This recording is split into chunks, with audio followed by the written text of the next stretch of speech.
Okay. The August 23rd meeting of the Board of Education is now in session. Please rise for the invocation. O God, we pray to administer that which is just in all educational policies, being ever mindful of your guidance. Stir us to action with love, wisdom, and understanding. Now the pledge. I pledge allegiance to the flag of the United States of America and to the republic for which it stands, one nation, under God, indivisible, with liberty and justice for all.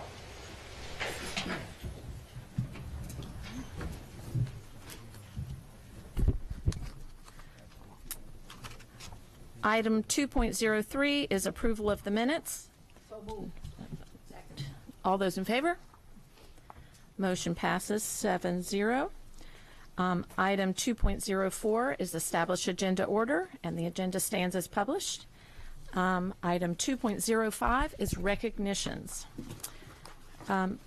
For a special recognition today, we would like to celebrate the career of Kate Gilbert, Regional Superintendent of the North County and Chesapeake clusters, who will be retiring as of September 1st. Kate Gilbert began working at Anne Arundel County Public Schools in 1974. Just for some reference, here are some things that happened in 1974. President Richard Nixon resigned. Gas was 55 cents per gallon. The 55-mile-per-hour speed limit was imposed to save on gas usage. The average cost of a new car was $3,750. And enrollment at Anne Arundel County Public Schools was 70,622 students. So it's safe to say that a lot has changed since Kate Gilbert arrived. Here's what hasn't changed: Kate's commitment to middle-level learners. Now, we all know that educators all have a special place in heaven, but some have a few more feathers on their angel wings. And while I will always maintain that beginning band and string teachers have the most feathers, middle school teachers are a very, very close second. As a parent of current and former middle schoolers, I know how most parents breathe a sigh of relief when their children are out of that stage of life. But then there are the angels like Kate, who were called and chose to be with middle-level students every day for 43 years. Bless her heart. Teaching, guiding, leading, and loving them all along the way. Kate's journey saw her spend many years as a language arts teacher at Chesapeake Bay Middle School and then as administrative intern there. She became an assistant principal at Corcoran Middle School in 2000, then principal at Old Mill Middle School South in 2001. She stayed there until she became a director of middle schools in 2005 and then regional assistant superintendent several years later. Kate's entire AACPTAS career has been spent at the middle school level, with some others thrown in, but always focused on the middle schoolers. She has had an immeasurable impact on thousands of students and hundreds of teachers as well. It is safe to say that Kate has truly led from the middle. So this middle school mother says thank you.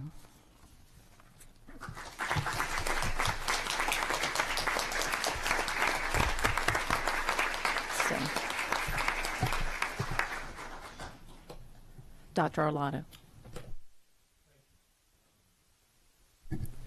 Thank you. Kate, we've had, in the last 24 hours, I've been able to say thank you in front of your colleagues, and I want to do that for the larger community again. You have provided, as your time as a regional assistant superintendent, incredible support to your principals and schools, particularly at a time of crisis. And in your time, some of your schools have gone through crisis, and you have always been that voice of reason and calm for your principals and communities. And we thank you for that. That will certainly be missed. As has been referenced, you've had a keen focus on middle school. Your knowledge has really helped us move forward. A result of our improved math scores, for example, in middle school, are direct result of you and your work and your team.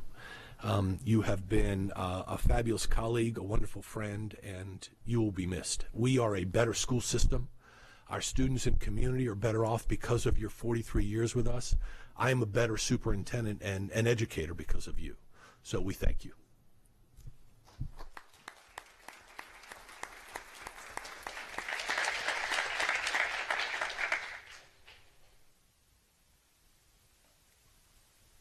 Ms. Nalley.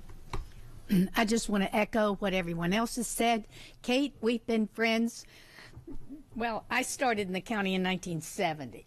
So let me just say, Kate came along, but I was a teacher at Lakeshore, and I knew her then. I shared many of our friends, Jenna, and different close friendships, and it has been wonderful to see your career as it's gone through. But I always agree that you have been a calm voice, reason, and quite an asset to our county. Thank you so much. You will be missed.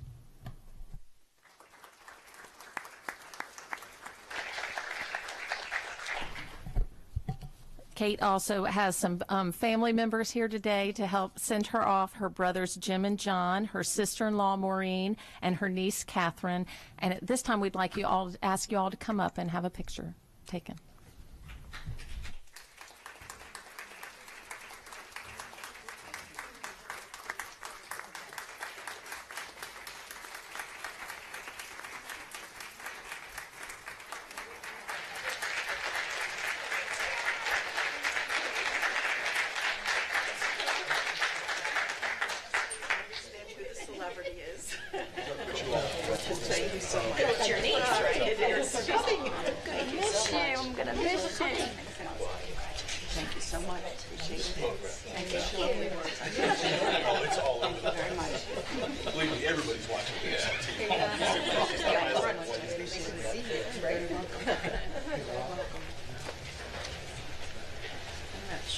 Oh, Mr. Mike. Oh, you're front and center, you know. That's right, that's right.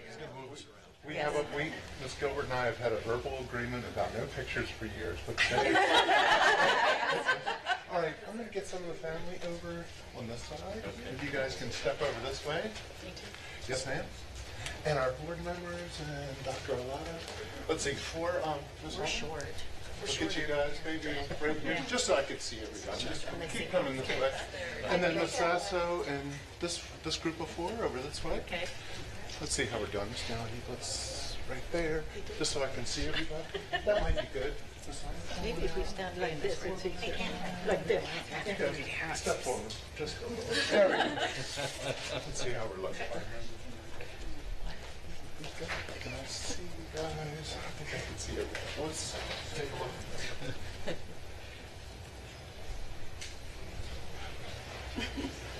Stacey, you just kind of take a couple steps forward, just yourself. Just on this step out a little bit. Okay, I think that's going to look better. And you guys kind of turn this way and turn the other way. Okay, there we go. There we go. Orange shirt. I like it. Okay, everybody, we'll do a few shots and let everybody else get in there and take their photos. So, everybody looking this way, big smiles.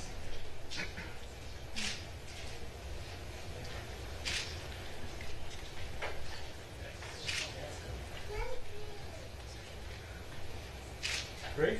Anybody else?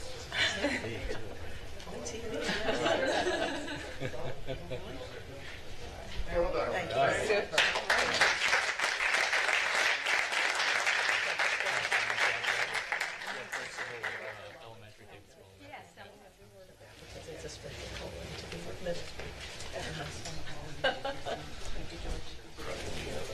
Thank you.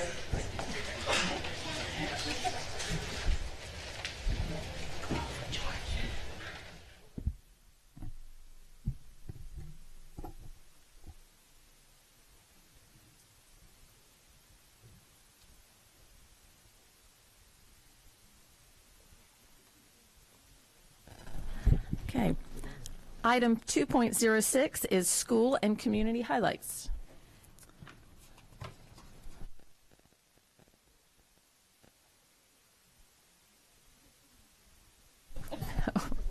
All right. Last week, Mr. Gillen and myself were able to attend the Fort Smallwood ribbon cutting where 4,000 solar panels were officially unveiled, and over the course of 20 years we expect that will be at least $1.8 million in energy savings for the school system. So that was very exciting. If you ever have a chance, it's quite impressive. They go on and on and on. We also were able to attend summer school graduation, which is very exciting to see some of our students who, for various reasons, weren't able to graduate on time with their class, but they stuck it through with summer school, and these kids were amazingly inspiring. And the words that they shared about how special the teachers were from summer school who helped them to get over that last hurdle were very moving, and hats off to all the staff of summer school who work with those kids and helped them all to achieve that milestone, to have that.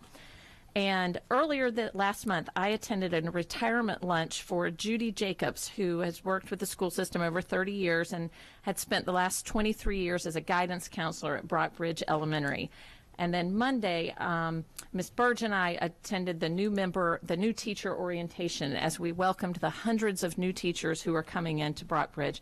And it was so neat to have those two events as we celebrate, like with Kate and Judy, these women and men who've given years and decades of their lives to serving the children here, and then welcoming these new students who are new teachers who are coming in and hopefully are starting that career that maybe someday they'll be Miss Nalley on the board 40 years later to come along. So it was really exciting and invigorating to see all the teachers out there and ready to go, and looking forward to the first day of school. So our next item, 2.07, is the CRASC report.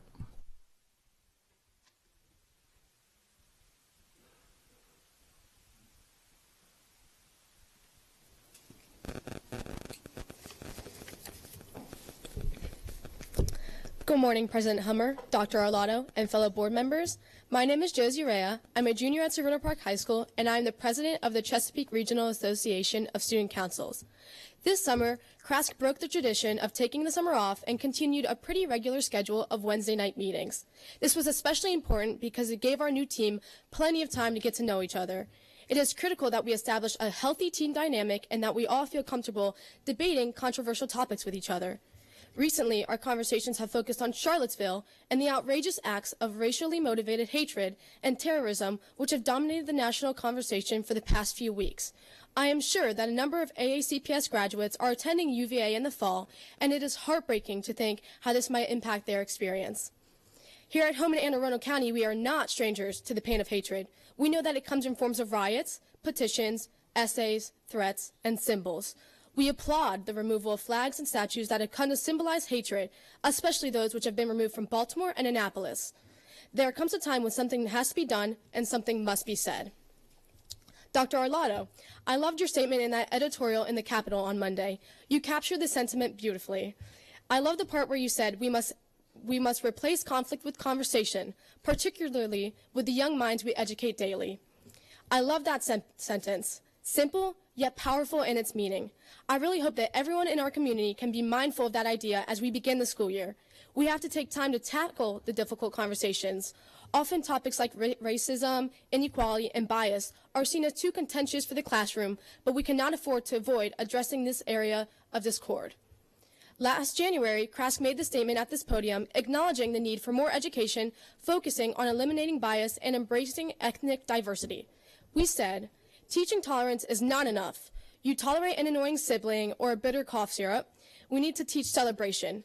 It's great that lessons about recognizing prejudice are embedded in our curriculum, but since we are not being assessed on this message, it is often not the focus. We feel that standalone activities, assemblies, and events would be more appropriate venues to address this concern. We are all growing together, so we need to work together.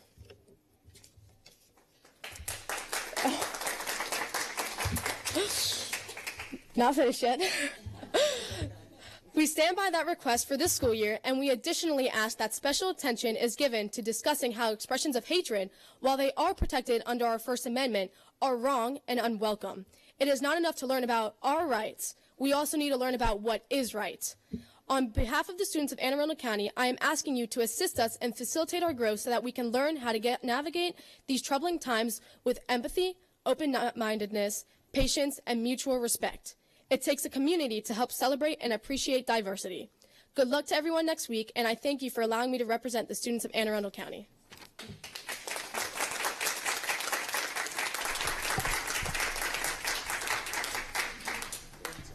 Thank you, Josie.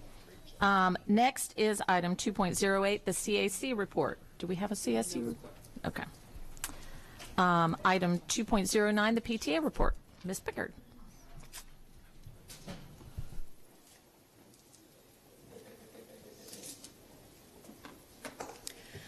Good morning, President Hummer, Vice President Gilliland, and Superintendent Arlotto. Congratulations on your new positions.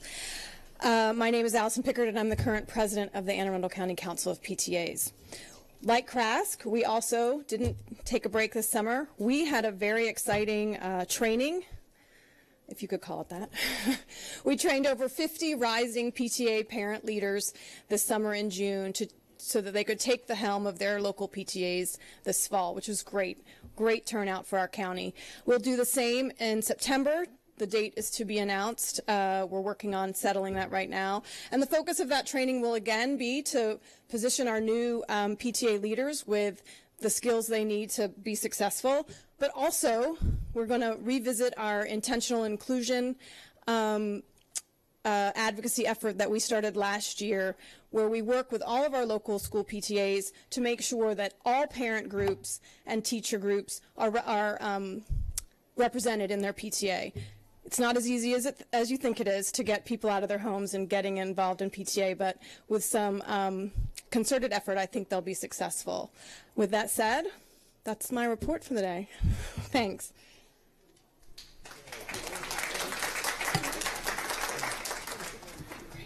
Our next item is 2.10, which I know is we're all excited to hear. It's the Readiness for the Opening of Schools presentation. Take it away.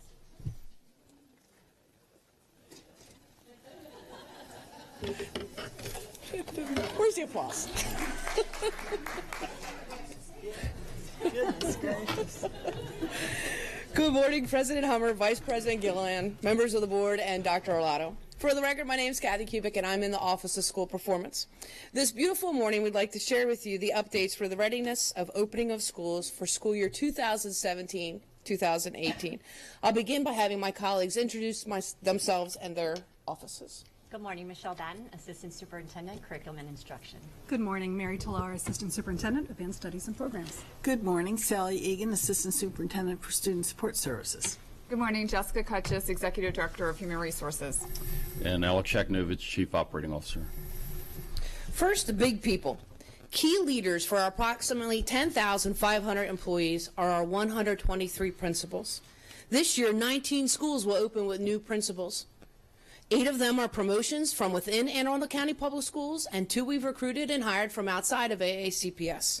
Additionally, 28 schools will open with new assistant principals. Second is the little people, our students. We are projected to enroll a record 82,344 students this year.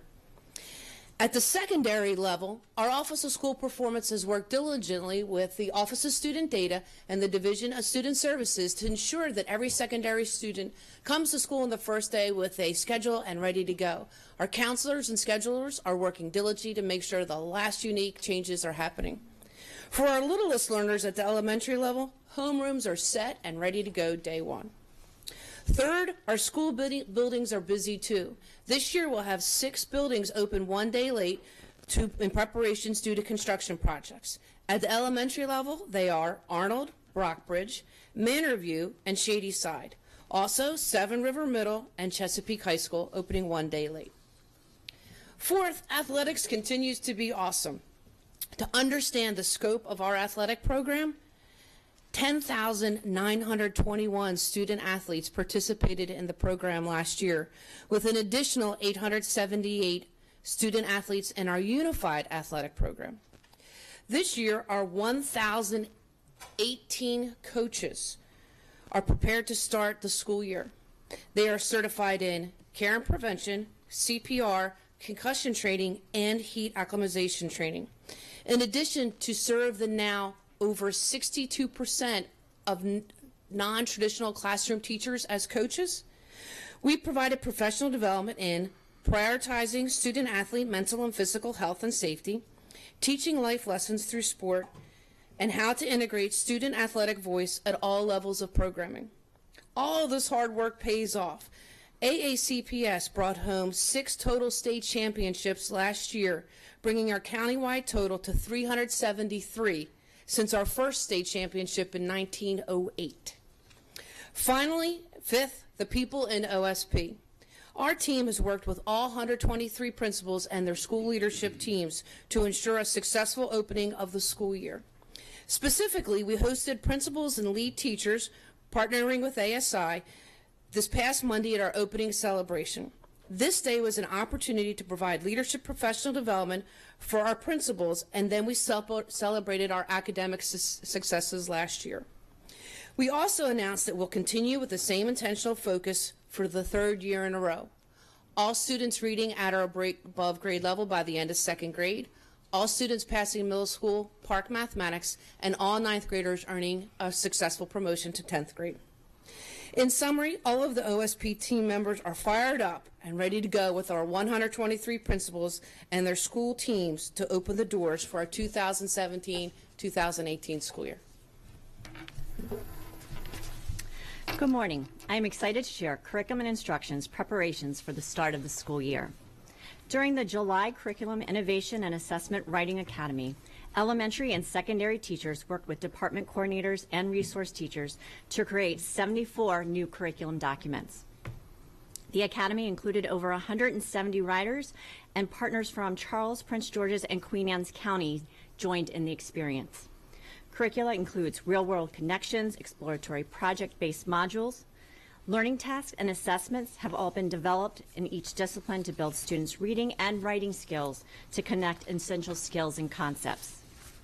Throughout the summer, staff from the Offices of Curriculum and Instruction, Advanced Studies and Programs, and Professional Growth and Development collaborated to plan and deliver professional learning opportunities for multiple audiences. We increased our opportunities to interact with both teachers and administrators to focus on learning strategies to engage students in critical thinking, problem solving, communication, and creativity. Our sessions also covered various topics, including unpacking standards and increasing curriculum access. We worked with school teams to build rigor and relevance for student learning. We are thrilled to launch the new 3rd grade curriculum.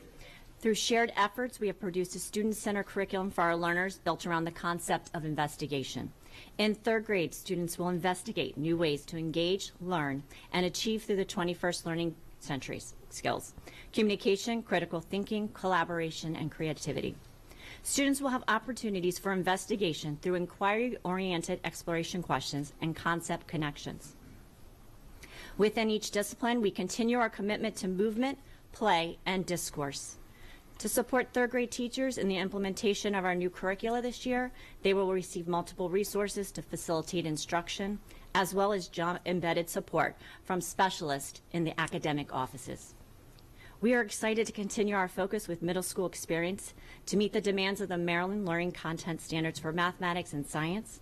Our instructional approach is centered on developing students' conceptual understanding and systems thinking to include modeling and a context for ideas to be learned. In math and science classrooms, students will utilize manipulatives, conduct investigations, solve problems, and participate in discussions that focus on the strength of evidence used to generate claims. To support learning, students will participate in blended instruction that focus on coherence and rigor of the learning standards so that mathematics and science is engaging, relevant, and fun for all learners. We are also launching a new 9th grade environmental science course. This course affords students the opportunity to experience the interconnectedness among the sciences. Our students will make connections in unexpected places and situations and see the relevance of science in everyday happenings of life. In this student-centered classroom, students will explore, discover, laugh, learn, and flourish. Our goal is to ensure all students are actively doing and actively thinking through communication and collaboration at all levels. Good morning. Advanced Studies and Programs is rooted in the development and delivery of powerful teaching that promotes engaged learning through rigorous instruction, authentic application, and community connections. Our goal is to prepare our students to be 21st century competent, expert learners in their journey to college and career readiness. We are dedicated to preparing our students to communicate precisely, work cooperatively, think creatively, and initiate action as they prepare to participate in a global society. At this time, 1,398 students have accepted seats within our programs of choice, magnets, this fall. Waiting lists still continue for middle school and high school STEM, middle school PVA, and high school IB. However, these waiting lists are assessed daily. To support preparedness for the upcoming school year, 2,912 magnet students engaged in activities, camps, and/or bridge programs over the summer months. In STEM, middle school students focused on exploration, active engineering, team building, and communication. Specifically, 6th graders explored camplets, whereas 7th graders had middle school determined site investigations, such as the National Museum of Health and Medicine. Activities for STEM and BMA high school students consisted of app design, robotics, engineering cyber STEM, environmental resource management, and the participation in a Designing Your Future Summit. In PVA, students focused on an arts engagement. Middle school students worked in various art forms, building new techniques in and out of their prime with artist-led workshops. 9th and 10th graders in PVA worked directly with theater companies on collaborative projects with workshops and performance concentrations in their specific arts area. In IB, the summer enabled transitioning middle school students to explore IB as global explorers with cultural immersion activities. High school students, on the other hand, engaged in an innovation academy that included guest speakers, field experiences, and design thinking. The culminating event was a Shark Tank presentation of a collaborative solution to a community problem. Additional summer opportunities were afforded to students by Severna Park High School's signature program and the Advanced Learner Office. ASP offices also actively participated in the Curriculum Academy with their CNI colleagues. The result was curriculum overlays and strategy integration with the development of new curriculum and/or curriculum details in PVA, STEM, and IB. This included capstone, innovation, pathway, and design visual arts courses. Staff further designed resource tools, including a crosswalk on the MSDE Gifted and Talented Criteria for Excellence and the updating of technology publications, which highlight tech connections for all students at all grades. We also established international relationships in Belgium. Additionally, recognizing the correlation of teaching and learning experience on student results, ASP office leaders provided both and/or supported engaging professional development for our system's adult learners. This included Avid Summer Institute and PATH training at North County High School, a Penn State Partnership Training in Social Emotional Learning, MSDE's Arts Education Intensive, a Business and Law Institute at Anne Arundel Community College, IB's Global Conference, teacher externships with the Smithsonian Educational Research Center, and STEM infusion workshops that emphasize project-based learning, wellness and mindfulness, and computer science and technology. Finally, in our quest to create amazing learning for our students and teachers, we have installed a black box theater at Studio 39 with portable gallery walls. We have also planned for authentic learning with application in a robust series of field trips, guest speakers, community partnerships, and extended day and weekend opportunities for the 2017-2018 school year. Good morning. The Division of Student Support Services has hired some terrific new staff. We have a new Director of Student Services, 4 new psychologists, and 9 new school counselors due to vacancies as a result of retirements, resignation, or job change. We have also increased our staff diversity. One of our key areas of emphasis this year is attendance, an issue that particularly impacts disconnected youth. This year, we are working closely with staff in the Glen Burnie cluster to implement and assist with programs that aim to get children at all levels to school. Serving our population of homeless students continues to be an additional area of focus, with 1,168 students in the county identified as homeless this past school year. At the elementary level, our school counselors will continue to help develop strategies to address the social and emotional needs of children to best address their behaviors. At the secondary level, college and career readiness and increased Naviance usage are an additional focus area. Counselors will be supporting our middle school mathematics focus by delivering classroom social emotional support lessons designed to increase success in mathematics. The division continues to its outreach to students' families regarding immunization compliance status. We are now making weekly automated phone calls to homes of students for whom we do not have documentation of required immunizations. Current numbers as of August 22nd, 2017 for grades K and 7 are 1,103 kindergarten and 1,823 grade 7 for a total of 2,926. Some of these immunizations we have received, but they're not inputted into our system yet, so we monitor this daily. In addition, we are continuing our collaboration with the County Health Department and do not anticipate any organizational changes in schoolhouse services for the coming year. Our Office of Safe and Orderly Schools work collaboratively with school-based and central office staff at all levels over the summer to update, revise, and offer professional development regarding the Code of Student Conduct. Staff will continue to provide individualized support and professional development to schools on implementation of the code and on proactive measures designed to keep our students safe and in school. Of special note is our division's ongoing support of students, staff, and families with our trauma teams when unexpected traumatic events such as a fatal car accident or untimely death occur. This summer alone, for example, 2 elementary students and 3 high school students, one a 2017 graduate, passed away. Our division reached out to provide assistance to the families of these students as well as the schools they attended.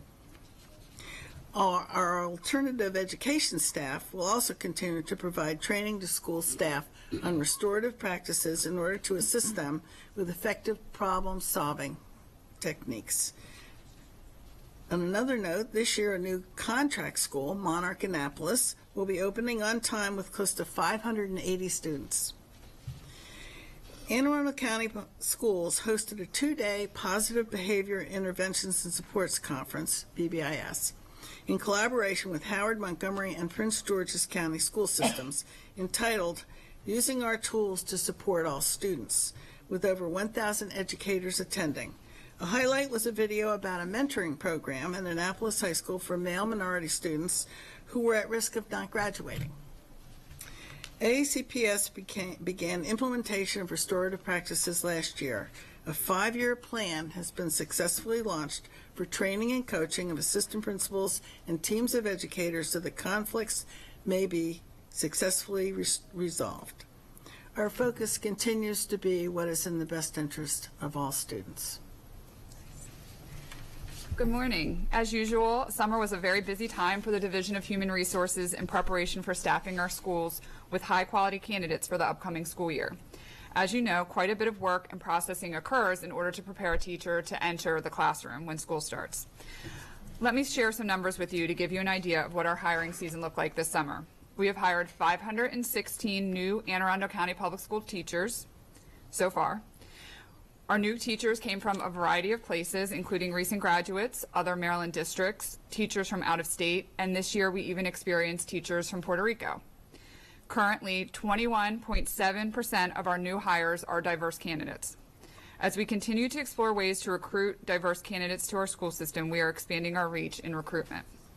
A little closer to home, 127 of our hires are graduates of Anne Arundel County Public Schools, and 58 were interns with us before they were hired this year. We currently have, and this is changing literally by the minute, 29 classroom-based vacancies, which we hope will be filled mostly before the first day of school. For positions that are not filled, our sub-office has been working very hard over the summer to ensure quality substitute teachers are available to hire into these positions until they can be filled permanently. We currently have 1,178 active substitute teachers for this purpose. The number of our nationally board certified teachers continues to increase. We currently have 378 active nationally board certified teachers, and 94% of our schools have 1 or more nationally board certified teachers. Our staff is working extremely hard to continue to fill the vacancies that exist, so we look forward to being as close to fully staffed as possible on the first day of school. We are excited about our new hires and their potential impact to our students in Anne Arundel County. So it takes a lot of dedication and effort to ensure that our 13.5 million square foot of real estate is ready for occupancy and that all the necessary supports are in place for our 82,000 students and 10,500+ employees.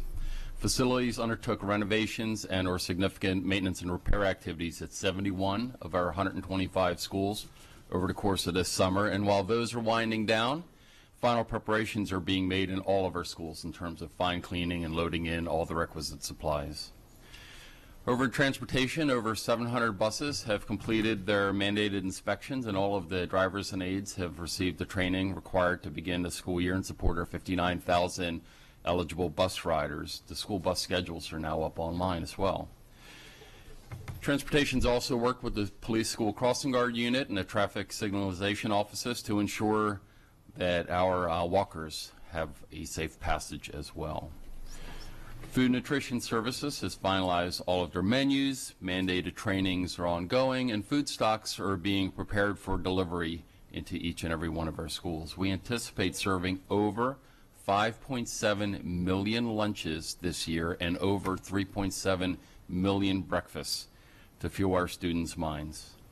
Thankfully, the cost of school meals and school milk will not be increasing once again this year. And finally, over in Technology and Instructional Data Division, they collaborated to replace and upgrade over 9,000 refresh machines as part of that cyclical replacement project. And all the critical student data, student scheduling, and student testing systems are up and operational at this time. Each child, each parent, and each employee relishes the first day of school. We are poised and prepared to ensure that it is both special and successful for each and every one of them. With that, we're prepared to take any questions that you might have. Mr. Gilliland. Thank you, Madam President. And just to say very briefly, and above all, thank you to each of you. I think I'm stealing Mrs. Burge's words from last year, and I hope I'm not twisting them, but that this is one of the best presentations that the board gets, and it's my second time sitting through this one, and I just want to say thank you for all of the preparation. I really love hearing about the 4 C's. That's something that I ran on when I sought this seat originally, and I think when the 4 C's, at least we like to say this in workforce development, when the 4 C's work together well, they do produce people who are confident, and that being the 5th C really is what creates our robust workforce, and that's what employers are looking for. So I think we're poising our students for success very well there. One thing that's not here that I do want to highlight, and I hope Mr. Mosier doesn't mind me calling him out, but this is the first year that we're starting the school year with a new website, and the information that's being shared with our constituency, young and dare I say old, but everyone is getting their information in a much more convenient and a much more powerful modality. So I do want to just say thank you for that. And then also just on a personal note, I know tomorrow's a big day for you. So congratulations there as well. Thank you, everybody. Ms. Burge. I actually had a question, and it's for you, Ms. Cuches. We have 29 vacancies right now.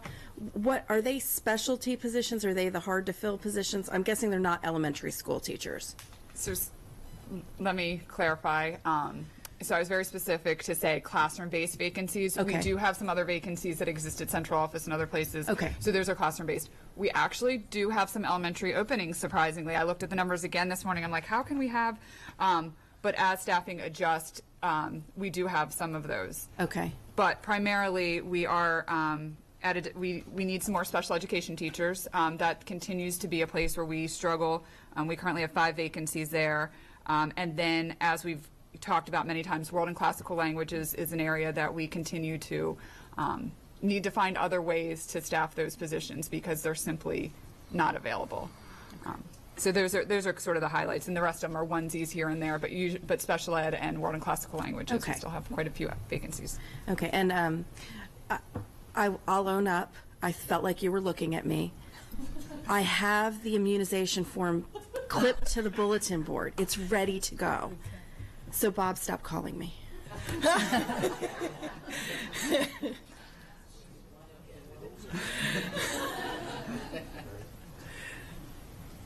Oh, well, school starts later this year, so. Dr. Arlotto. Thank you. Yes, Ms. Burge, we did make note that you have yet to get your immunization forms, but we weren't going to say anything. I'm glad that you. I understand. Thank you for that. We'll continue to monitor the numbers. I just wanted to say thank you to the team. It is for those that think that school systems sit idle during the summer, that is certainly not the case. It is a very, very, whether it's staffing, certainly facilities and their team, the Student Support Services does not shut their doors when the school year closes. We're always there to support our students and families, particularly in times of crisis or even during the summer months. Curriculum instruction is amazing. You bring teachers together to write and prepare curriculum and assessments. ASI creates an amazing amount of opportunities for students that occur over the summer. And so we continue to engage them. It is a very, very busy time for us, and you all carry the weight beautifully. So thank you. Thank you. And I'll just echo what everybody says. Thank you very much.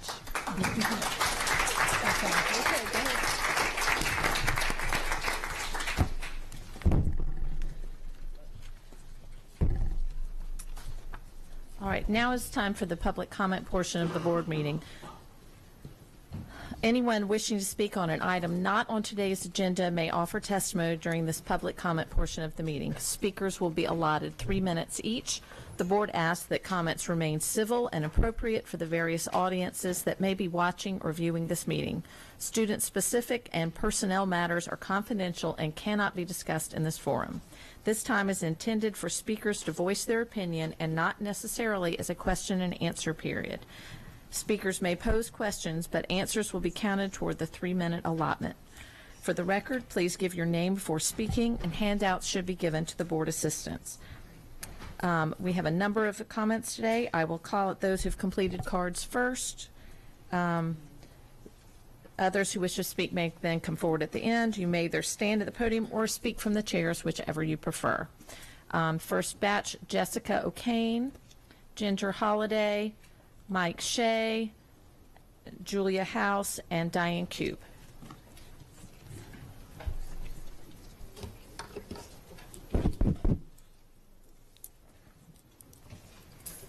Is the timer going right now? Okay. Good morning, Superintendent Arlotto, President Hummer, and members of the Board of Education, and members of the audience. My name is Jessica O'Kane. I have 2 children in the Anne Arundel County school system. I'm an attorney and a licensed real estate broker.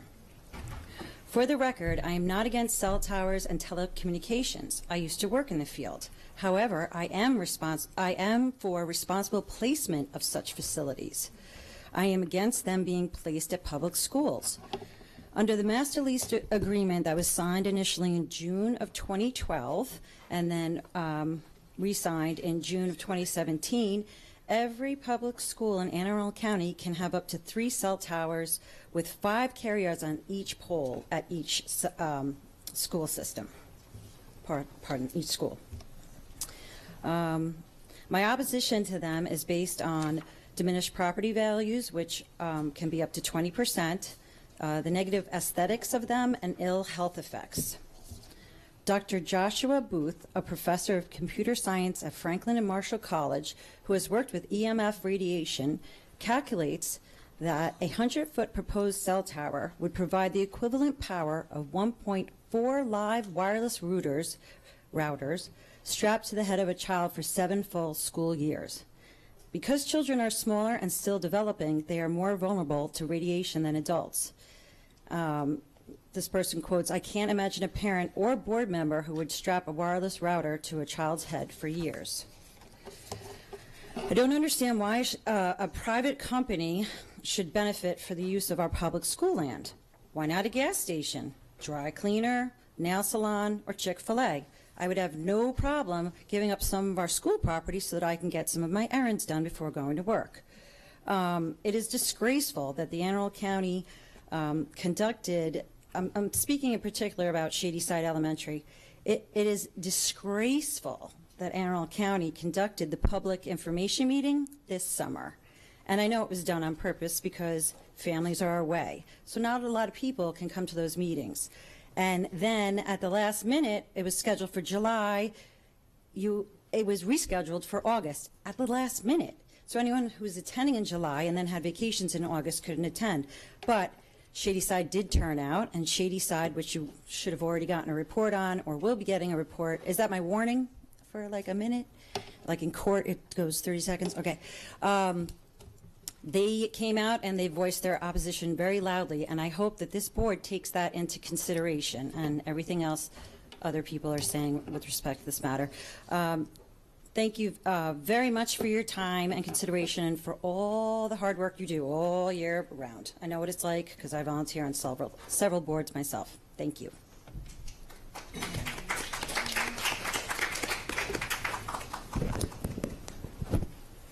Good morning, board.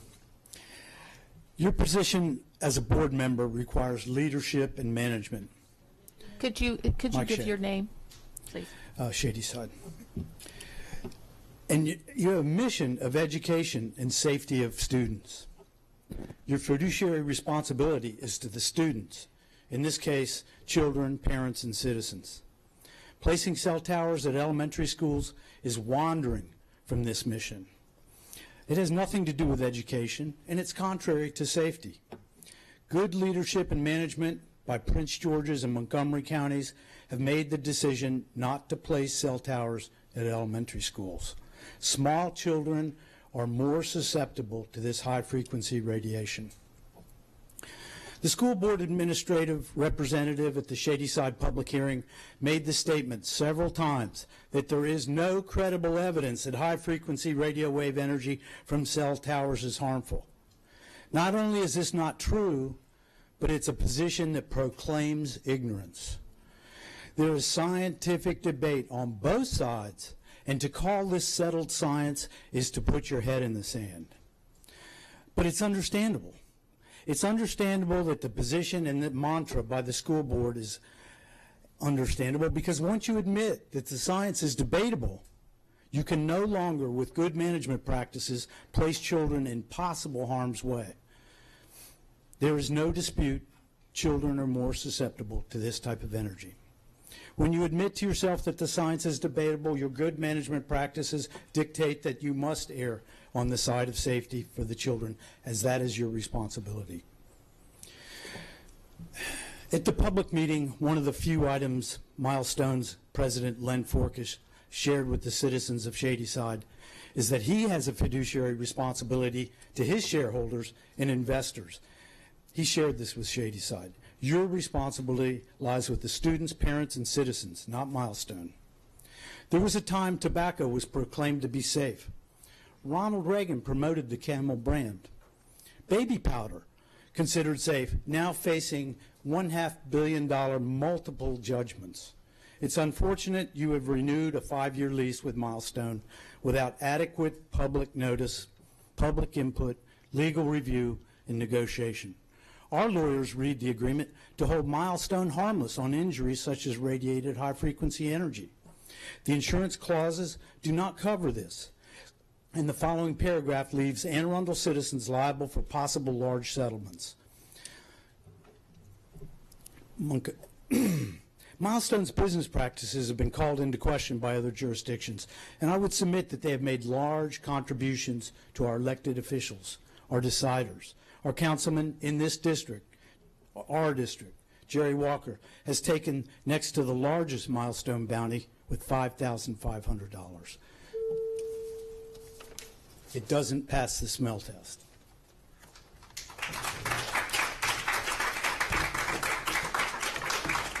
May I have the assistants give you this information?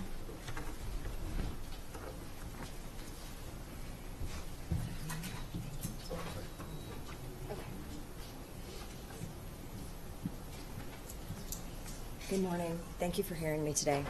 My name is Ginger Holliday, and I live in Shadyside with my husband and 2 children that go to Shadyside Elementary. You now have a hard copy of the email I sent to each of you. I ask that you please give it consideration before you vote.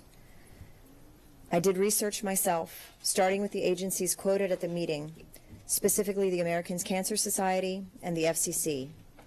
On those agencies' websites, buried in assurances that radiation from towers is safe, are the following statements.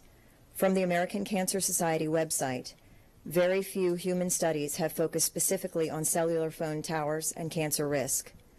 From the Federal Communications Commission website, it is generally agreed that further research is needed to determine the generality of such effects and their possible relevance, if any, to human health. These two statements bring up the concern that these agencies that have been tasked with assuring the public of the safety of cell towers are themselves aware that their own research is, at best, incomplete. We should not risk lives on incomplete research or partial truths. I came here today to try to help you understand that there are recent studies proving that such a tower poses a very grave health risk. Children are biologically more susceptible to corruption by this type of radiation.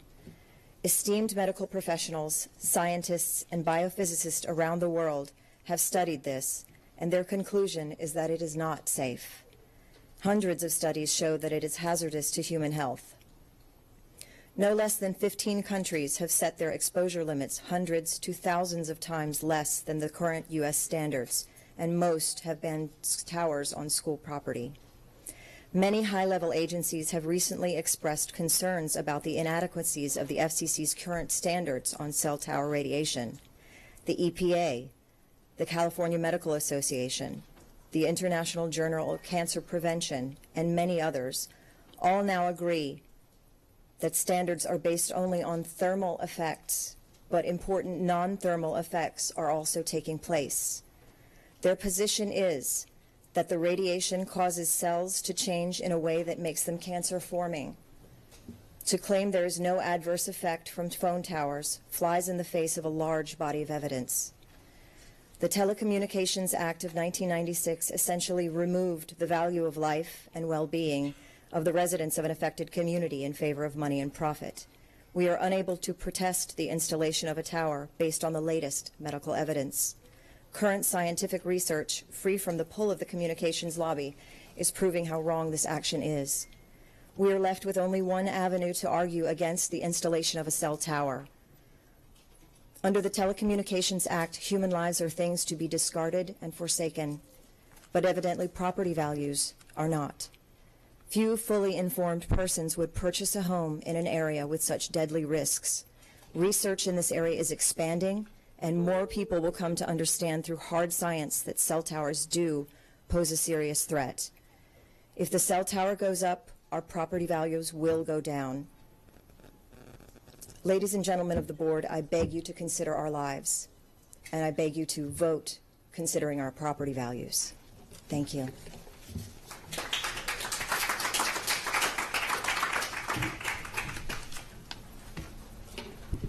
Good morning. My name is Diane Kubic. I'm a resident of Shadyside, and I'm also a mother and a grandmother. I'm not going to read you a speech. I'm coming to you on another side, and that's the professional side. I've spent over 30 years in the healthcare industry. The majority of them have been in oncology. I started out in local community centers and worked my way up to run and be the head chief administrative officer of a national cancer organization that represented the community centers across this country. Basically 81% of all physicians, administrators, and nurses that treat the patients in this country. That position took me to Capitol Hill. I spent 5 years on Capitol Hill working on the Medicare Modernization Act. I was part of the committee that rewrote the laws for Medicare patients to receive their oncology care. From that position, I was one of 5 people, 5 Americans, that accompanied Paula Dobianski, the Undersecretary of State in charge of Eastern European Affairs, and Congressman Lincoln Diaz-Balart. We were a congressional delegation that were sent on the 20th anniversary of the Chernobyl nuclear power plant accident. We represented our country to go over and ascertain the health care concerns and needs of the people of Ukraine. I was asked to come back a second time by the First Lady of Ukraine and the President to sit on a panel of experts from across Western and Eastern Europe to see what concerns and long-term effects that the radiation exposure had across Europe. That meeting, the indications that everything to do with radiation exposure, no matter what the size, is cumulative. They are looking at up to 150 years of effects. And it's not just cancer. It's cardiac disease, it's learning disabilities, and it's genetic mutations that have come out of all of these accidents. The children in Shadyside Elementary School will be sitting in that classrooms for 7 to 10 hours per day, depending on their activities, if they're in aftercare, and so is the staff. I beg you, as a board, to sit there and think of what's going to happen to those people. And you probably won't even be on this board when the real effects occur. But I will tell you, as a professional, local, state, national, and international, this is nothing to play with. Remember, the key word is cumulative. And we ask that you do not allow this to happen. Thank you.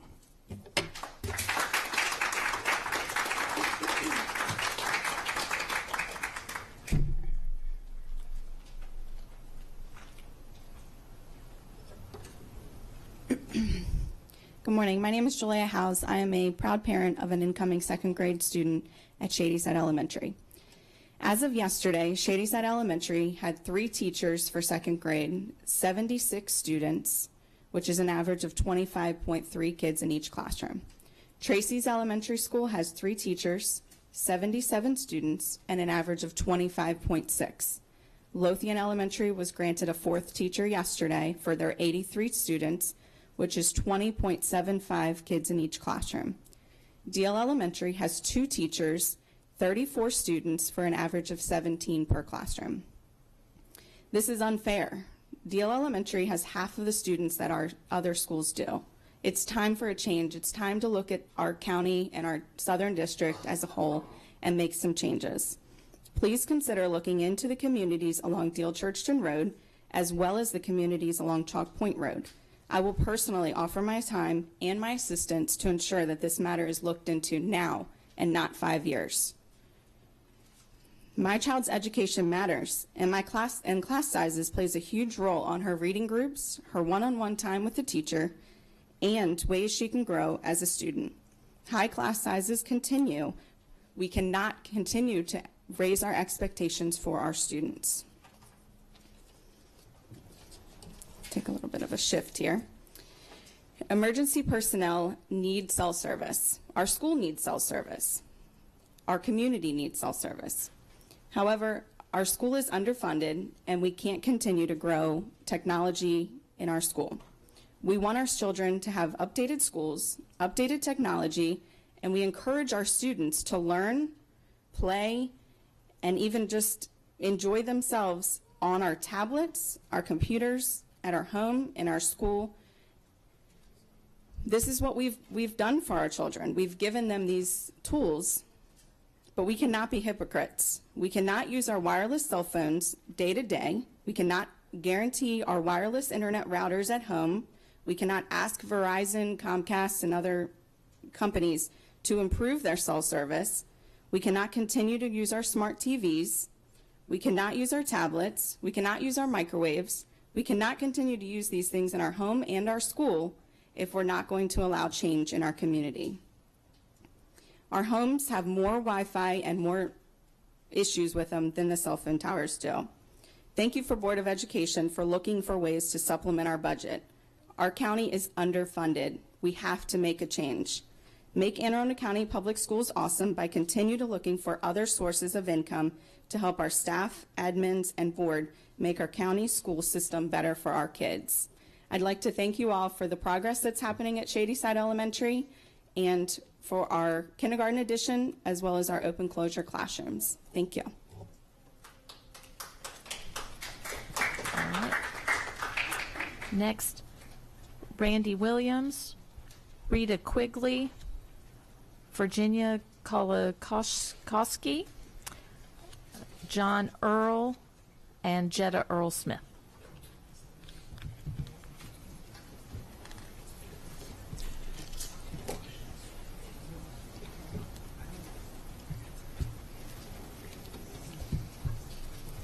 Go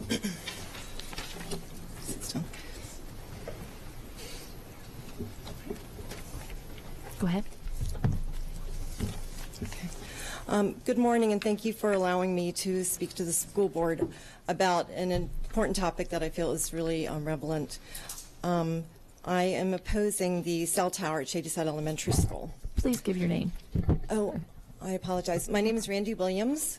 I'm a registered nurse in Arundel County. I graduated from Southern High School in 1979. I attended Shadyside Elementary School in 1971 when it first opened.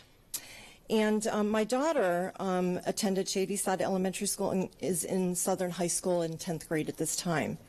So I've lived in Shadyside since 1970. I have a vested interest in the property. Excuse me, I get nervous. Let's see. One second. All right.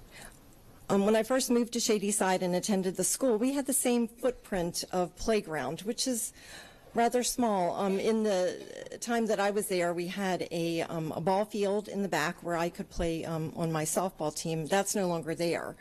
The footprint has changed a little. The trees have grown. We're on an area that used to be called the swamp. It is still the swamp. And the trees that are on the property of Shadyside are protecting our property from being a massive swamp on the school playground. There just isn't enough room. It's a very small playground. And thinking about putting in a cell tower, taking out trees to do that on our small community playground is going to cause less time on the playground for the children, because when it rains, they can't go in the grass. They have to play on little tiny area footprint around the school. We don't want more surface that's covered in cement. That's not good for our environment either, because we live on a swamp. So less playground means less space for the kids.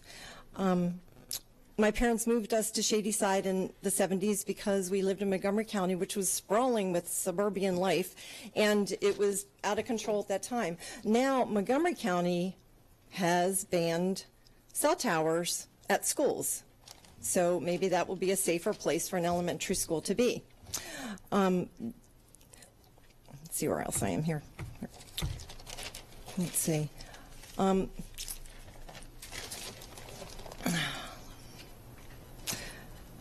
Let's see, according to an article in September 23rd, 2001, my mom's a hoarder. I've got a lot of articles saved. I found a community poll that found 92% of the residents in Shadyside say the quality of life is excellent. We have survived years of storms and tropical storms and a few hurricanes when I was there when I was a young girl. And we have neighbors with pickup trucks, and we have neighbors with chainsaws, and they can cut the trees down, and we can handle our own emergencies, and usually we do a good job of it. In conclusion, I would just like to say I'm also a registered nurse in the recovery room, and a lot of my patients have been brain surgery cancer patients who I see in the first days to weeks of their diagnosis. And they ask me, why me? What happened? And we don't know. We can't tell them because we don't know what causes those brain tumors. In conclusion, I'm also a member of a group I don't want anybody to have to be a member of. It's called the Bereaved Parents of America. I've lost twin sons, not to cell exposure, not to cancer, but they are in heaven. And our group of parents have parents who have lost children from every cause and parents of every age. And to be responsible as a board member, to know that in 5, 10, 15, and 20 years, you might be affecting the lives of those children and those parents who forever will be grieving a child. So please consider this when you decide to oppose the cell towers at Shadyside Elementary School and at all elementary schools. And why don't we just get them off of school properties, period. Thank you very much.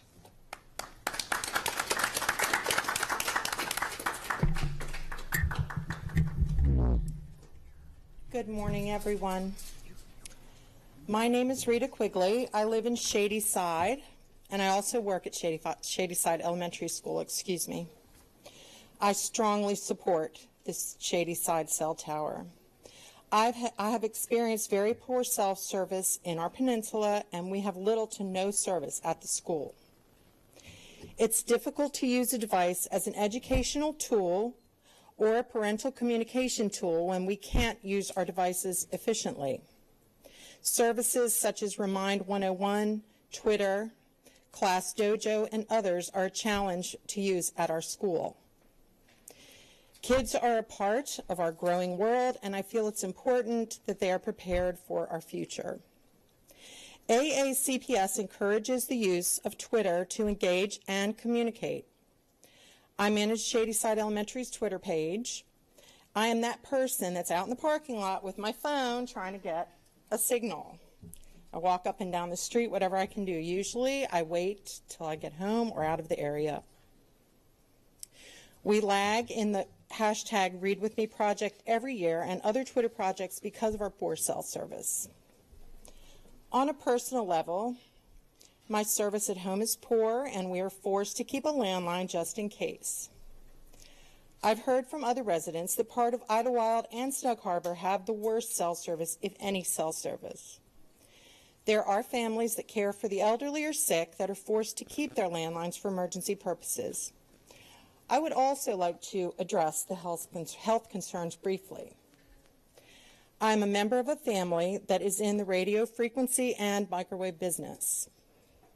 I have discussed the RFI and EMI emanation issues with them, and they have no concerns. We are all much more concerned with the BGE smart meters and standing in front of our microwave ovens. If I thought for 1 minute there were health concerns, I would not be standing here now. I don't like this. I am excited to become a community that does not have connectivity issues. Thank you. I would also like to add that there's a huge difference between nuclear radiation and electromagnetic and radio frequency emanations. Thank you for our new school. We are very grateful.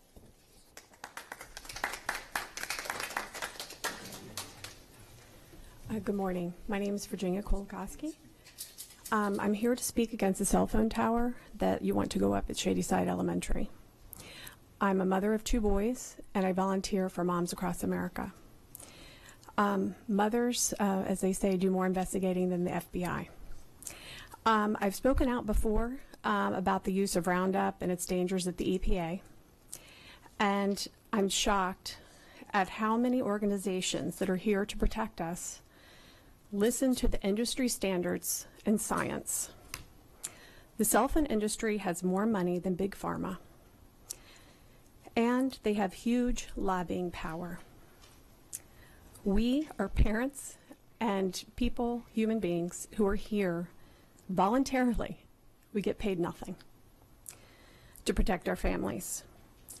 So please consider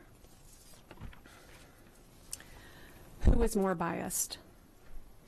We all love our cell phones, but when placing the towers, we truly need to consider unbiased science and what is most important. I choose our children. Thank you.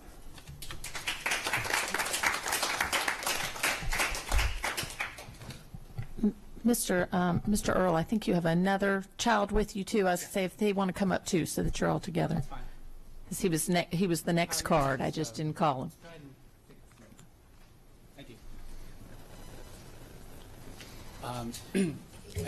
I question the Twitter.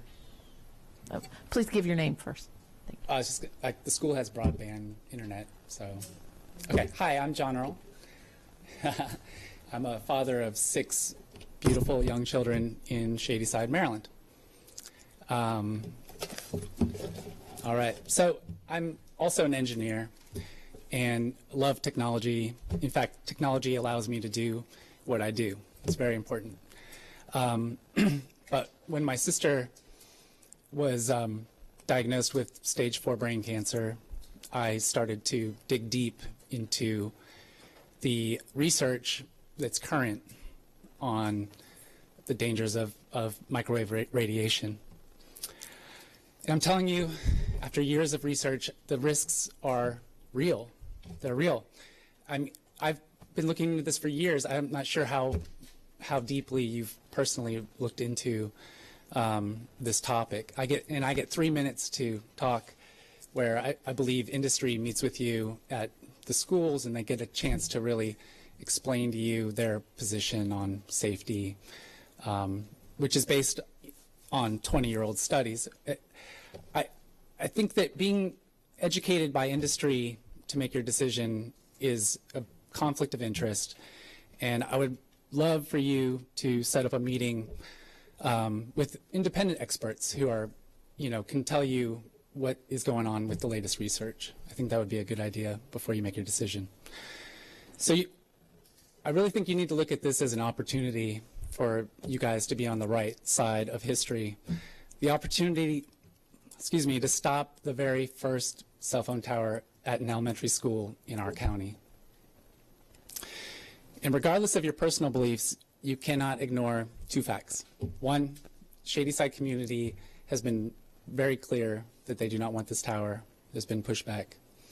And two, there is mounting evidence that elementary schools are absolutely the wrong place to place a cell phone tower. American Cancer Society, American Pediatric Association, they both say clearly, officially, that long-term research hasn't been done on the effects of on children. So why would we even think of putting a cell phone tower on an elementary school? I don't think anyone wants their children to be part of the long-term studies that have yet to be conducted, right? As far as money goes, we're talking about lives here. It's not a frivolous matter. And you have an opportunity to protect these kids, an obligation, really, to protect these kids. And the dollar amount on a life, we're talking about $15 of revenue for the school system per child at Shadyside Elementary School. It's not going to get more teachers. It's not going to do all the things that the people that want the tower think is going to happen. I just want to say that you're gambling with lives. And the truth is, you don't know enough to say it's safe. In fact, nobody has come out yet to say cell towers are safe. And this is your moment to look within and simply do what's right. You vote no on this tower, people are going to respect you for being responsible and not gambling with people's lives. PG County, Montgomery County school boards, they've already taken the opportunity to say no about cell towers at elementary schools. You should talk to them. You should do the same thing. It's a no-brainer. Thank you.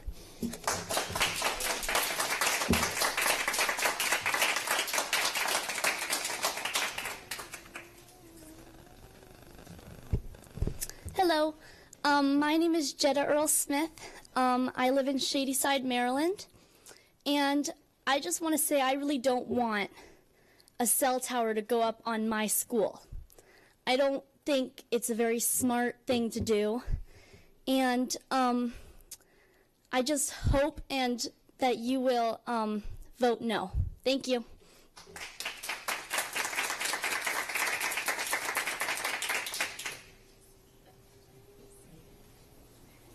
Hi, my name is Pilot Earl Smith, and I live in Shadyside, Maryland, and I just don't want to get sick, and I don't want the kids in the school to get sick. Thank you.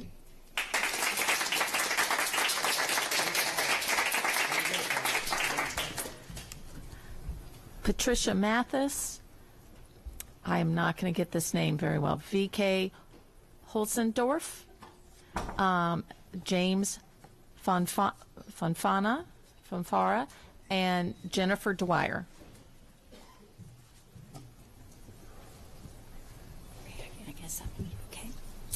Hi, I'm Patricia Mathis, and I live in Anne Arundel County. I live in Annapolis, actually, but I have grandchildren and children in Shadyside. I was a teacher for 40 years, so my concern was for the safety of the children in Shadyside. Actually, I was astounded that you would consider putting up a cell tower in a place where the smallest people, the most vulnerable people are, and that they will be exposed to radiation on their playground. Not only are they the tiniest people, but they also have the probability for the most cumulative effects of the radiation, as they have the most years of exposure ahead of them. To me, it seems like it's the worst place that you could put something that will possibly cause disease 10 or 20 years down the road due to the cumulative effects of radiation exposure. This kind of reminds me of the warnings heard in the 40s and the 50s, which I remember concerning the danger of cigarette smoking. For many years, the industry claimed that cigarettes were safe. And look how long it took for that fight with many unnecessary deaths along the way. Is this going to be the same thing with even worse results in the years ahead? I strongly urge that we should be cautious and not go ahead with putting up a cell tower on an elementary school with the possible, and many think the probable, harm to the most vulnerable people. Thank you.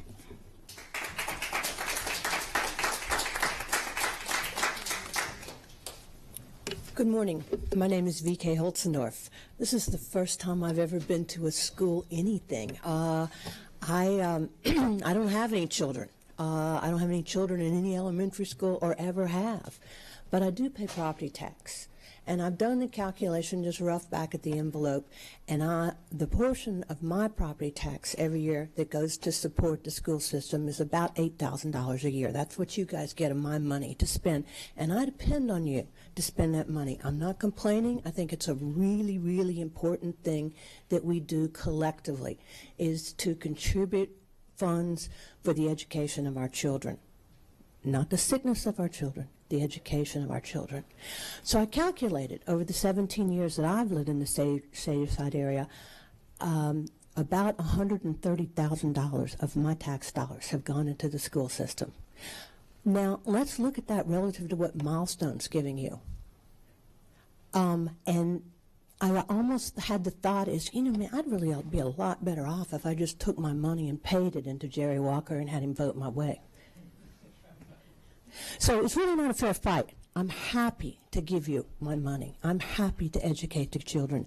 I spent my years in corporate America, very similar to Diane, and I was responsible for all the high-performance computing business for Hewlett-Packard. And so I negotiated joint engineering agreements between universities, other governments, a lot of the Department of Energy and National Science Foundation labs. And I can tell you, by living through all that, doing a contract when it comes to technology is really sophisticated. And I had legions of smart lawyers and engineers working on my staff to make sure we got that contract right, we got it safe, and we got it profitable for my company, because that was my job.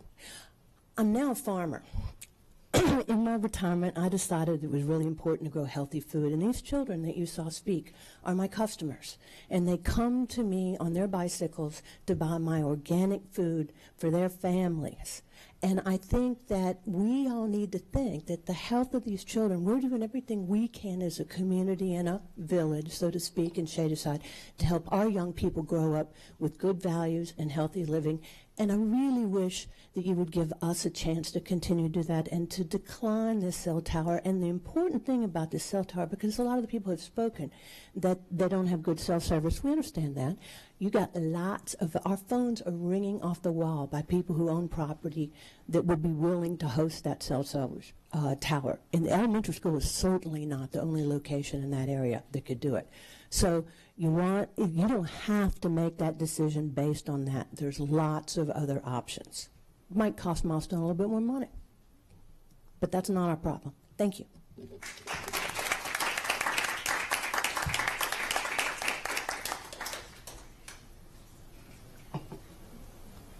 Hi, my name is James Fonfair. I live in West Maryland. My daughters go to Shadyside Elementary School. I'm the father of three, so it's kind of the reason why I'm here. The cell tower, it's, you know, I don't want to have my kids in a school where they're going to have radiation raining on top of them all day long while they're there. Supposed to be learning, mind developing. One of my daughters has epilepsy, so she already has a brain condition, and you know, further agitation in her brain is not really going to help her. from all the community and our community meeting and stuff, I'm sure it's pretty obvious to everyone that Shadyside does not want this tower. None of our residents do. No one I've spoken to does. And people that claim that they have poor cell service, maybe you should look at your carrier, because mine works just fine on the school. Now, as far as our kids using cell phones and stuff in the school, I don't see where where there is ever a place for that in schools. Our children should be learning, not on devices to do the learning. With all that said, a point that was made at the community meeting, which you all may be aware of, maybe not, I don't know. The president of Milestone Communications' own child had a form of cancer when he went to a school that was right next to a cell tower.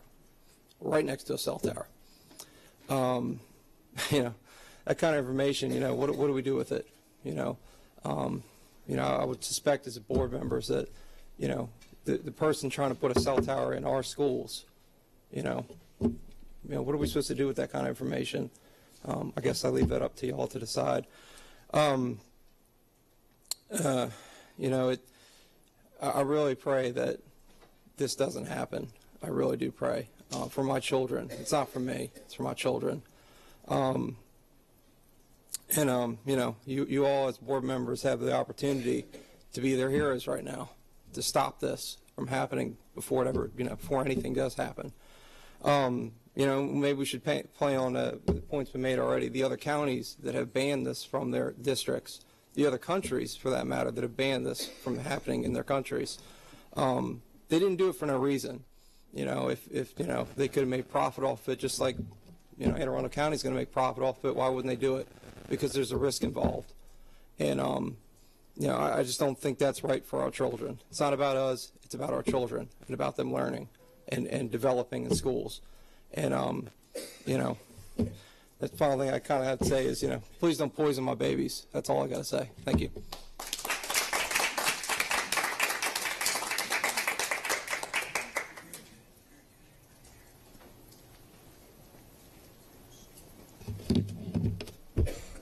Hi, my name's Jennifer Dwyer, and my son Henry will be starting kindergarten at Shadyside Elementary in a few weeks. My family actually just moved to Shadyside back in March, and a big part of what convinced us to plunk down more money than we ever imagined we would on a house was all of the really good things that we heard about Shadyside Elementary. So, and here we are not 5 months later worrying about whether or not the school board is about to approve a potentially carcinogenic cell phone tower at the behest of some corporation trying to make a buck. I mean, this is just mind-boggling to me. I was at the community meeting in Shadyside a few weeks back with over 100 of my neighbors, which if any of you have experience with community meetings, you know that 100 people don't show up to a community meeting in the middle of August unless it's something real serious that people are really concerned about. And I went to this meeting to find out more about the exact proposal on the table, and I left the meeting completely horrified by what I saw and heard. Basically, the rep from Milestone came over and said, when we asked him, do cell phone towers cause cancer? He's like, well, we don't think they cause cancer, but the school board's going to make $25,000 off of this, and you guys are going to get a fraction of that. That's like $5 a year extra for your son's education. Totally worth it. Which, I'm sure many of you have children. Imagine if some salesman was trying to con your school board into making a decision that could potentially jeopardize the life or health of your children. I mean, wouldn't you be livid? This is just, I just don't even have words for it. You've got a $1.2 billion budget that you've got to work with. Clearly, you're not so hard up for money that $25,000 is really going to make or break it. And if it were, I'm pretty sure that most of the parents at Shadyside Elementary would be willing to pay an extra $5 a year in taxes to up the school board budget or whatever to be able to sleep well at night, not having to worry about whether or not their kids are going to get cancer from a cell phone tower. Cigarettes didn't cause cancer either until they did. And asbestos didn't cause cancer until it did. So, I don't want to have to worry about if a cell phone tower is something that is going to fall into that category or not. And I feel like as a taxpayer, I shouldn't have to be worrying about that. That's just ridiculous. There are plenty of other parcels in the Shadyside area to stick a cell phone tower. I mean, it really just does not need to go in my kid's playground. It could go easily anywhere else. And, if folks are noticing a discrepancy in the sizes of our classes compared to other schools, then that's something as a community that we need to investigate and get down to the bottom of as to why that is. The answer is not to take money from a corporation to stick a potentially carcinogenic cell phone tower in our kids' playground. And I think that's all that I wanted to say. Thank you very much.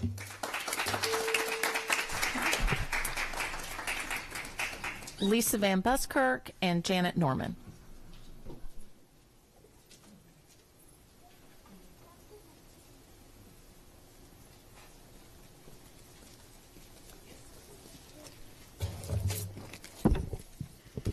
Good morning, Dr. Arlotto, Board of Education. Lisa Van Buskirk with Start School Later in Arundel County, back for another year of advocacy. Before all the public speakers, you heard an update on the state of the schools for the first day, and yesterday marked the release of the bus schedules. That's a printout of the bus schedules, excluding all the special needs routes to private placement, special needs to AACPTAS schools, and all the other unique situations like the charters, Phoenix, and everything else that's very specific. Other Maryland school systems allow you to log on to networks to find bus routes and stops based on their address. Will AACPS be moving in that direction? 5:38 is the first magnet pickup for the West County PVA students this year. At best, it's 2 minutes earlier than the South County pickup to Biomed in Glen Burnie from Southern Middle School. 6:13 is the earliest start bus pickup time for 3 different Old Mill routes. Did AACPS use the opportunity of the Annapolis redistricting to use the software for that cluster? Many other routes appear to be just delayed by 13 and 15 minutes and even replicate the same errors, such as missing the Millersburg PVA stop that I know was missing last year as well in this printout. Facebook nicely reminded me 2 years ago was when this board approved the purchase of the software with the stated goal of using it to more easily identify multiple potential options and costs for healthy, safe, and developmentally appropriate school hours. Which brings to mind a few questions. What is the status of the transportation software? When will you direct AACPS to use the software to develop those multiple options and cost estimates? When will you identify hours you consider safe, healthy, and developmentally appropriate? When will you seek outside assistance? Boston Public Schools is using the minds and computers of Massachusetts Institute of Technology to aid their hand-drawn bus routes for the cost of just a $15,000 prize. Similarly, Dr. Hagani at the University of Maryland and Edgewater-based school bus consultants remain local resources. You may recall from the April 19th testimony from Mead Heights principal, teachers, and parents who highlighted that their already late school was developmentally inappropriate for that Title I school. This board had asked for what could be done for Mead Heights and Hebron Harmon, and ACPS, in my opinion, did not provide you an adequate answer. I hope that you'll ask them again what is necessary to help those 2 schools that end after 4 o'clock. It should be noted that not all elementary schools are automatically delayed 15 minutes. Hillsmer, as we found out in March, was only delayed 5 minutes. Tracy's is just 5 minutes, Mayo 10, and Shadyside is no delay at all. I don't begrudge those schools not moving, but clearly there was some fudge factor within the transportation system that they have no adjustment or even a smaller adjustment in their school hours. I'm hoping such a fudge factor could have been applied to Mead Heights or Hebron Harmon. 11 months ago, when this board voted to delay 13 to 15 minutes, it was seen as the first step towards appropriate school hours. When will you take the second step? Thank you.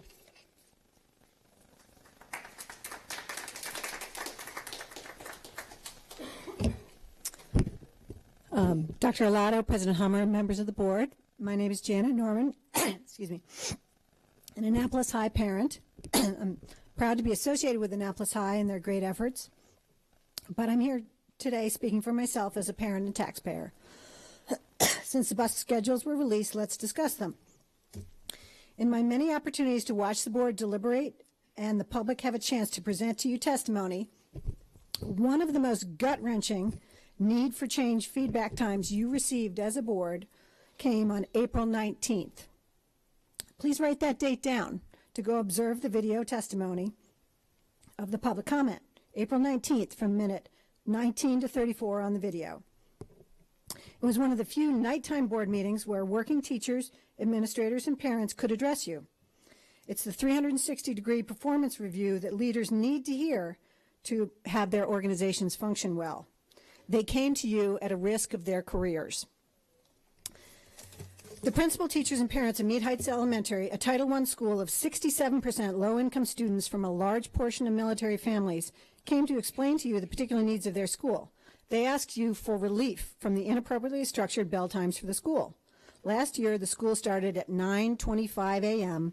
This year, it will begin at 9:40 a.m. They told you that many of their students have to be at military daycare at 6 a.m. for their parents' physical training requirements. Those 5 to 10-year-olds can't start elementary school until 3 hours and 40 minutes later. They return home from a 12-hour day when taking advantage of Department of Defense grants for enrichments. As a taxpayer, I was dismayed at the waste of DoD funds on exhausted kids. As a relative of military service members, I'm aghast that we would treat our low-income military families this way. I imagine if you accepted these phrases from your 82,000 students in your system. We can't. That's just the way it is. It's complicated. But are you willing to accept them from your transportation department? You can do better. You were given no-cost and low-cost options to improve Mead Heights and Harmon-Hebron by a professional traffic engineer. You had were offered the expertise of the phenomenal University of Maryland transportation routing professionals at no cost or low cost. This performance level of balancing a flawed system on the backs of Title I elementary students from military families or your 22,000 plus high school students is not acceptable. We know there's a better way, but you have to act to require that from the administration. You have to lead to build the grudging consent of the public for needed change. No one else can do it but you. How does this appointed board want to be remembered? Hopefully for your action. Please ensure safe and appropriate learning times for our elementary, middle, and high school students. Thank you.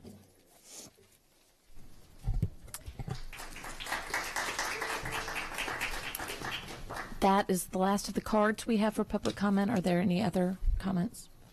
Okay. We'll move on to consent items. Items 4.01 through 4.17 are consent items, award of contracts. Do I have a motion to bundle those and move them from information to action? So moved. Second. All those in favor? Okay, motion passes 7-0. We now have an action item. Dr. Arlotto, your recommendation. Yes, ma'am.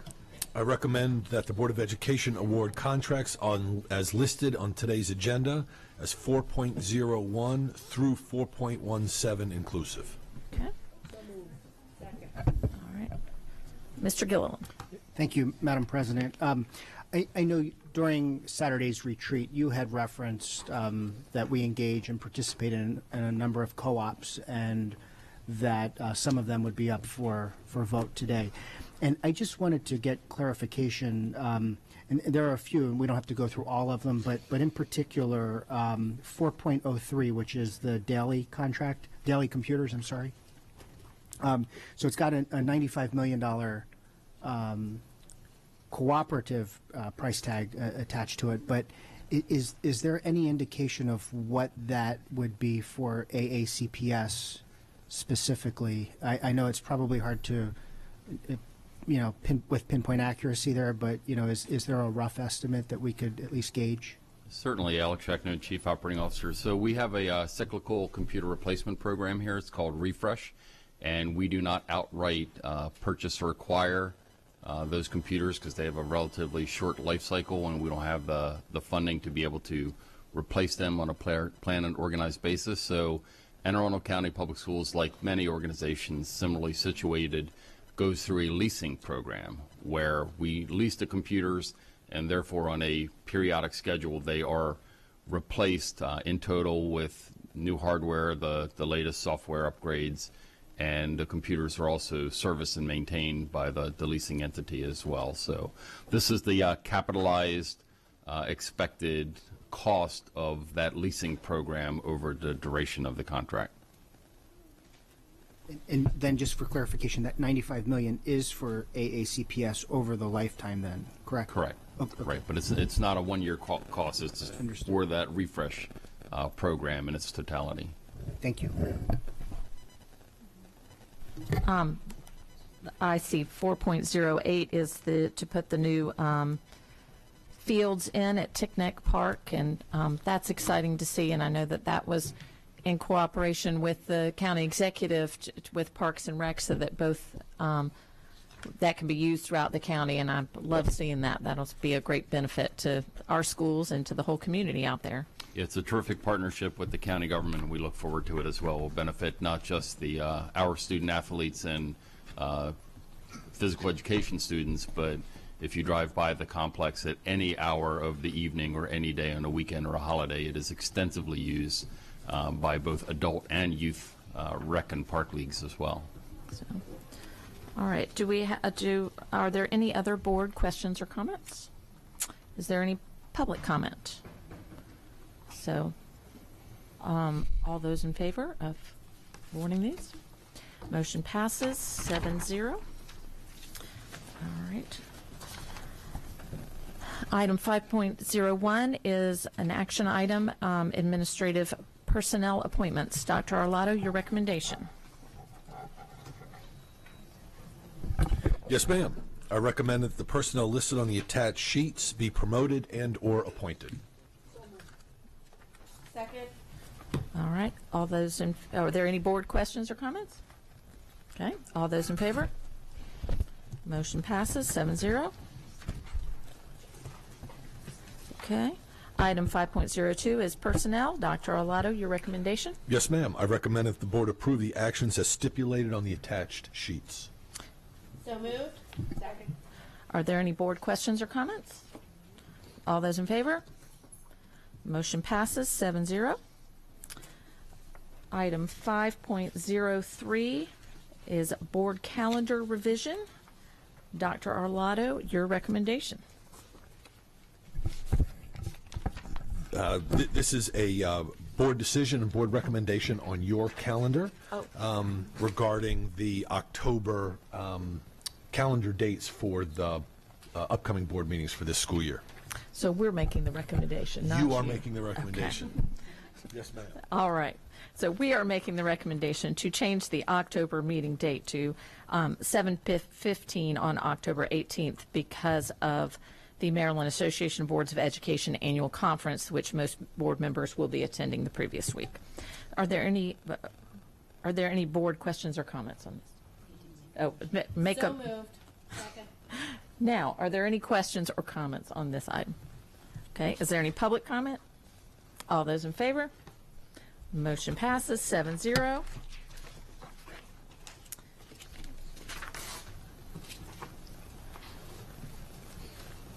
This one's also us, right? Correct. Okay. Yes, ma'am. All right. Item 5.04 is filling vacancies on the executive committee of the CAC. So, upon approval of the board, the following named individuals be appointed to fill the vacancy on the countywide Citizen Advisory Committee.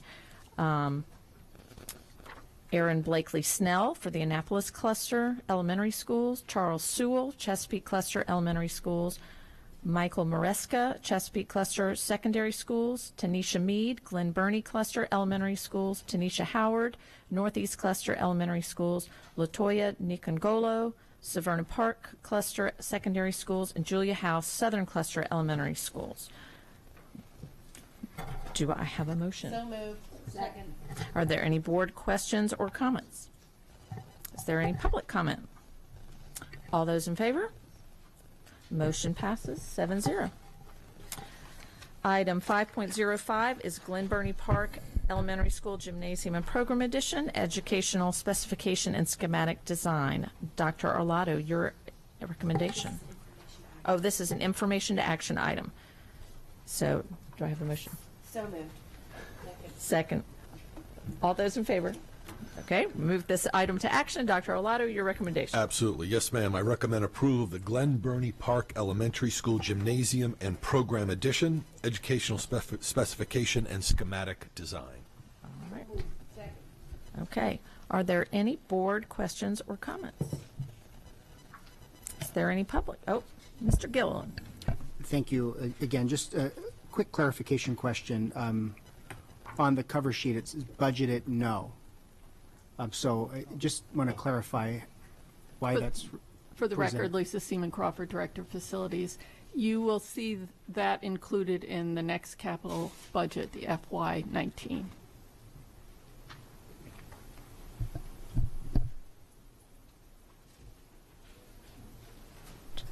So, where am I? I lost my place. Okay, so all those in favor? Motion passes 7-0. Thank you. All right.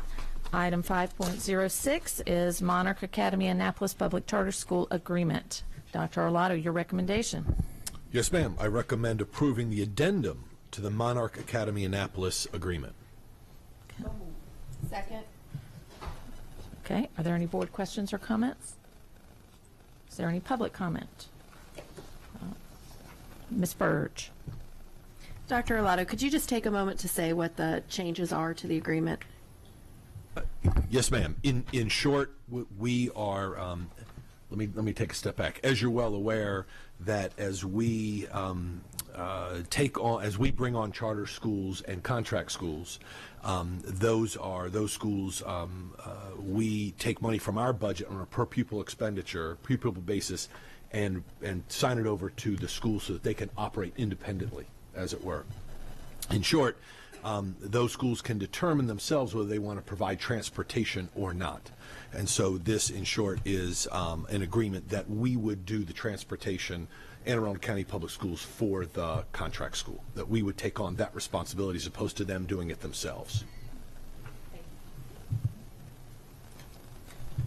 So all those in favor? Motion passes 7-0. Item 5.07, rescinding of policies, is also an action item. Dr. Arlotto, your recommendation. Yes, ma'am. As we have discussed in the past regarding several policies that are sort of either outdated or folded into other policies that currently exist, I'm recommending approval of rescinding policies DAA, IFJ, IFN, and KGA. Okay. Ms. Bird.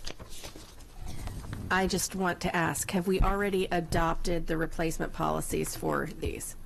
Good afternoon, Jeanette Ortiz for the Record Legislative and Policy Council. Yes, so the policies that we are recommending to rescind today have been incorporated into other existing policies, so the subject matters are covered currently. Yes, correct. So they're essentially duplicative. Are there any other board questions or comments? I understand there was no public comment on the website regarding rescinding these policies? Correct. There was no public comment. Okay. Is there any public comment today? All right. All those in favor? Motion passes 7-0. Next are policy revisions, second reading. First one, 5.08, Instructional Materials Code IH. I understand there was no public comment on this item as well. Correct. There was no public comment on policy IH. Okay. Is there any public comment today? Are there any board questions or comments? Okay, this is second reading, and it will come to us for vote at the next meeting? Yes, correct. Okay. All right. Next is 5.09, Student Performances Code IKC. I understand there's also no public comment on this item. Correct. No public comment. Is there any public comment today? Any board questions or comments? All right. Again, this is second reading and will come to us for vote the next meeting. Correct. All right. 5.10, Salaries for Teachers Code GBS. I understand there was no public comment on this item. There is no public comment on policy GBS. Okay. Correct. Is there any public comment today? Are there any board questions or comments? All right. This was also a second reading and will come to us for vote at the next meeting. Correct. 5.11 is Student Nutrition Services, Whole School Code EB. And I understand there was some public comment on this one. Yes, correct. There were a couple of emails that we received from the public. One was just thanking us for the policy and in support of the policy.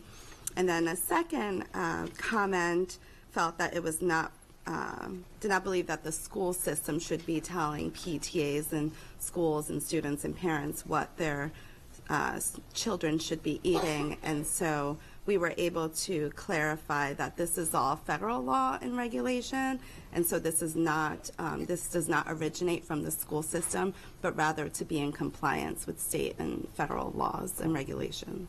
Okay. All right. Are there any board questions or comments? Is there any further public comment? All right. Again, this is second reading, and it will come to us for vote at the next meeting. Thank you very much. Thank you. All right. Item 6.01 is a review item, the award of contracts. Are there any board questions or comments? Any public comments? All right.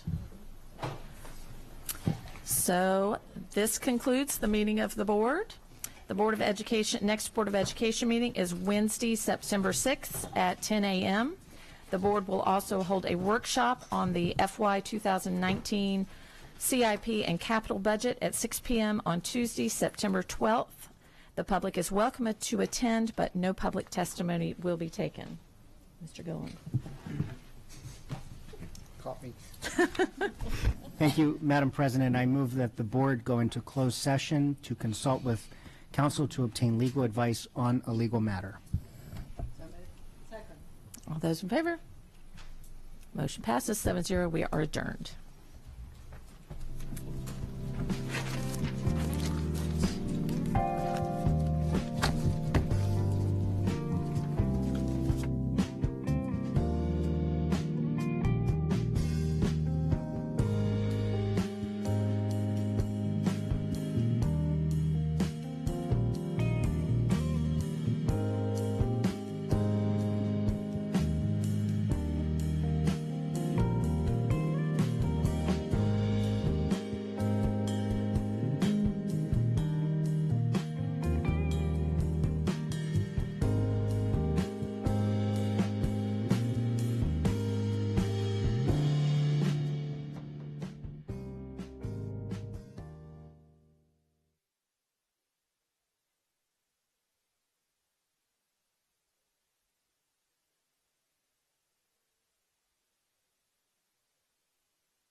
This is AACPTAS Digest with Monica Monk.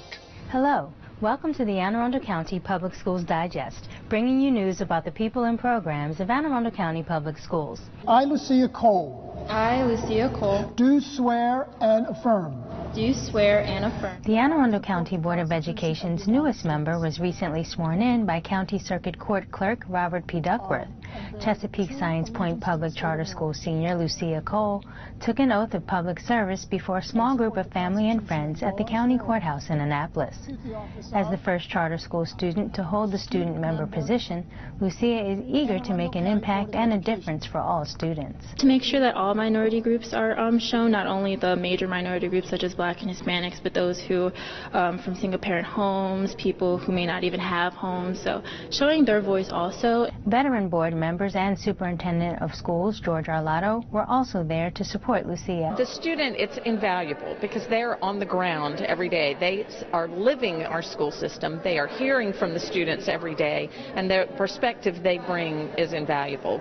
We have seen it and heard it from board members for the past 43 years that often the student changes the vote because of what they're able to share of what the reality is in the school system. So we treasure their presence there. The idea that we are a school system and our clients are our students, certainly serving families in the community as well, but our primary responsibility is educating kids. And so student voice is very important. So you'll see school boards across the country have a student board member, but there's no place like Anne Arundel County across the country, nowhere where that student has full voting rights. And it's a really important position. And our students, and this is now going into my 12th year with Anne Arundel County, have seen student board members each year come and go and just serve their students, serve the other students in the county beautifully. Lucia is the county's 44th student member on the board and will serve a one-year term.